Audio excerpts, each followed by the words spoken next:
Hello, my LandRock YouTubers, LandMark rockers, or LandRock markers, or whatever, but you are mine. I'm yours, and I'm here to help you learn how to speak. So, if you follow this channel or if you have already subscribed, thank you. If you haven't, I will kindly ask you to do that so that you can give more and more information about many pieces of advice that I will share with you, really plenty of them, how to speak.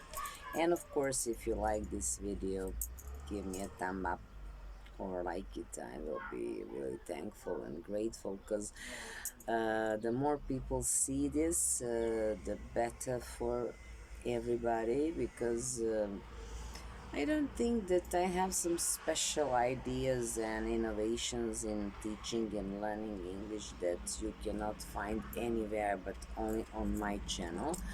But I think that I do it in a different way, in a different approach, with a lot of positive energy, with a lot of confidence and self-confidence, which is the most important thing for the student. Let's say the student, for a person who wants to learn English in this way, English or any other language, and know how to speak, because confidence and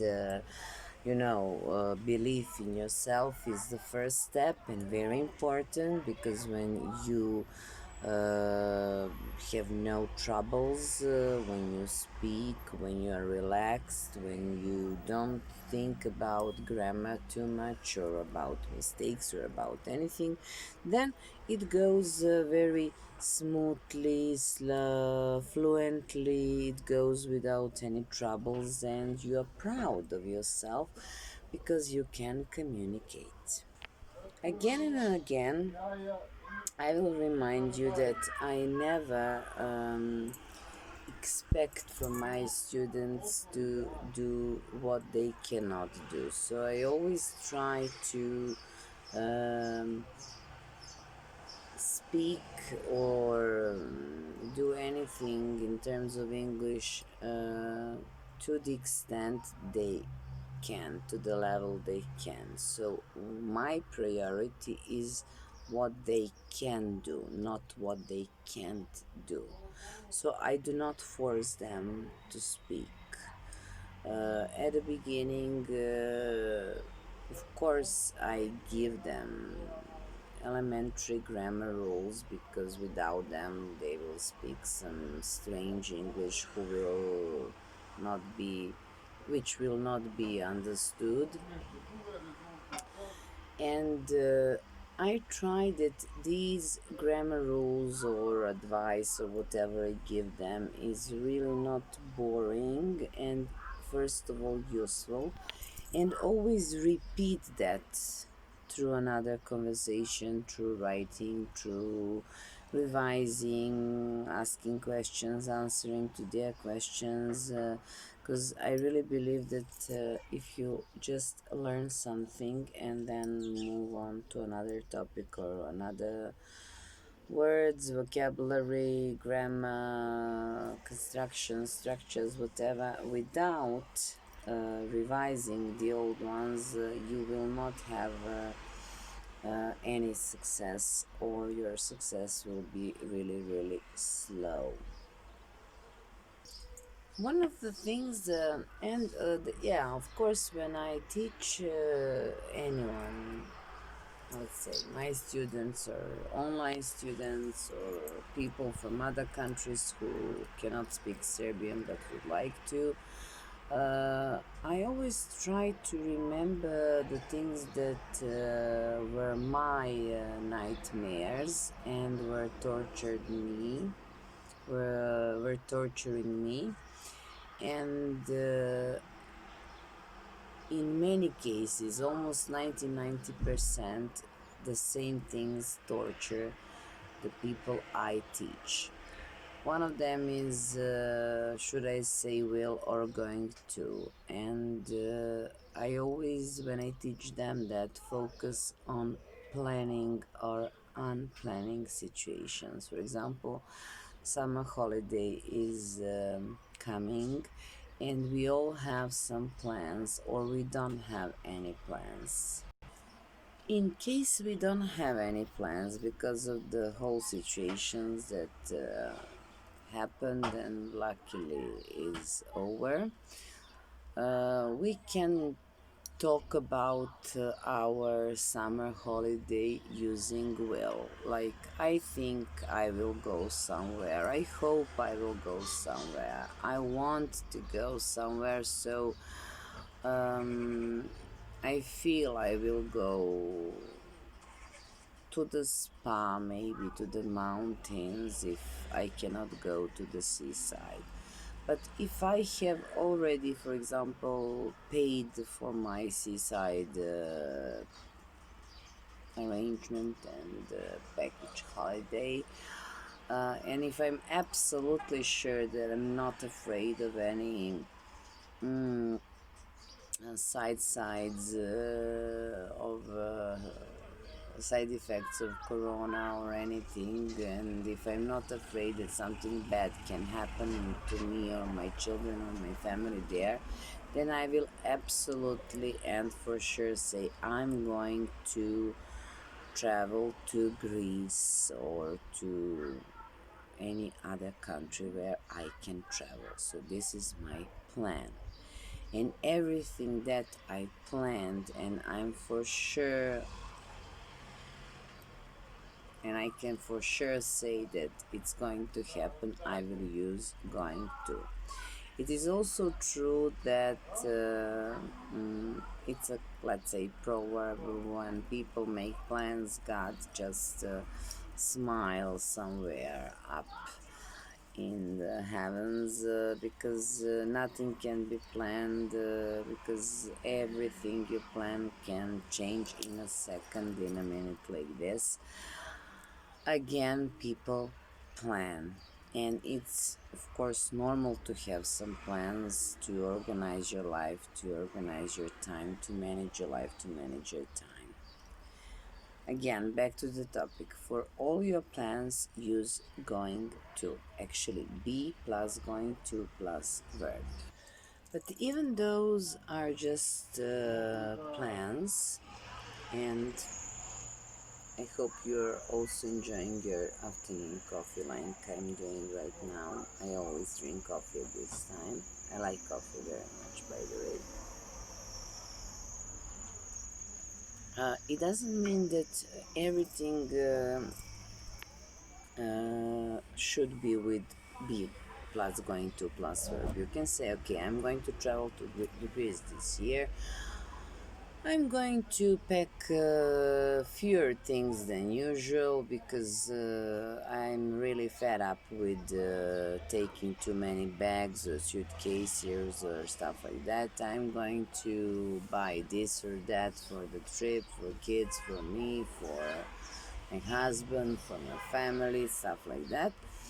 And of course, you can say, and I think I will, I don't know, try to go this year without something. So, if still with your plans you have some thinkings, some feelings, and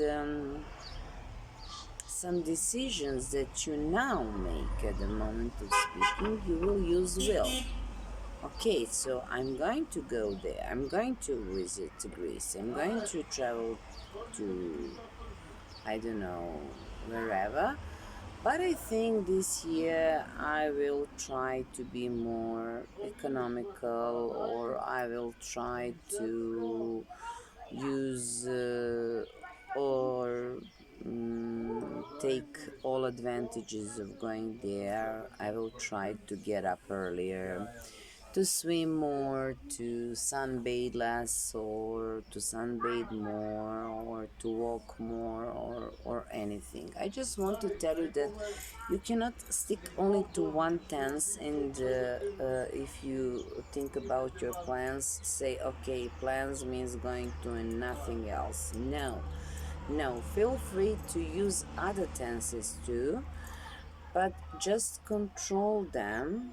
You can also, while you're talking about your plans and using, going to remember, for example, your summer holiday from the previous year and said, well, I remember last summer when I went to wherever you went, that this happened to me. So this year I will try not to make the same mistake, and this year I will change something, etc., etc. But definitely, I'm going to pack more towels because of the prevention, because of the better hygiene or whatever, because I cannot be sure that in hotels or villas everything is or will be clean every day. And if you haven't liked this video yet or subscribed to this channel yet, please do it, and thank you for that. If you ask me, my dream is not to go on holiday to a Mediterranean country. I would like to live somewhere where there is the deep blue sea, and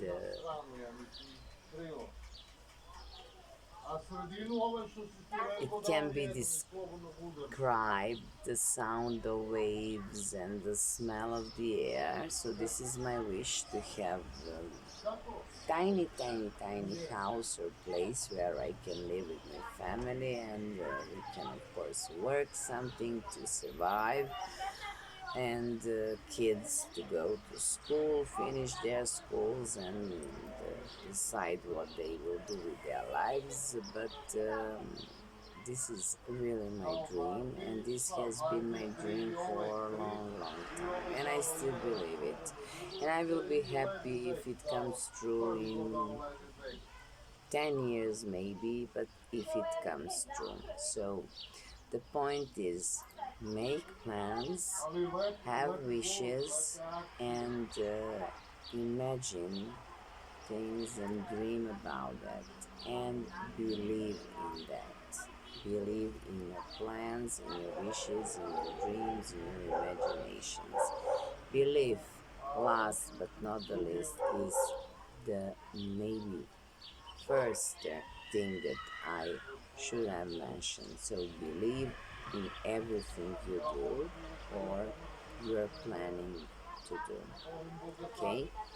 Thank you for watching this video. I'm happy that I have had time to record something for you, and maybe to motivate you to start thinking about your summer holiday. Maybe you will skip it this year, and maybe you will have to work and save money for next summer. Maybe you will be lucky enough to go. Whatever the situation is, just be sure that it is the best for you. For some reasons, you can never know why right now, but after some time you say, well, it was better because it was like this or not, or it was not a good idea what I decided to do. So there is always a question and an answer, but answers logically come after questions, and you cannot sometimes know them immediately. You have to wait, in life especially. Thank you again. Love you. See you soon, I hope, and kiss you millions of times. Bye bye. Miss you.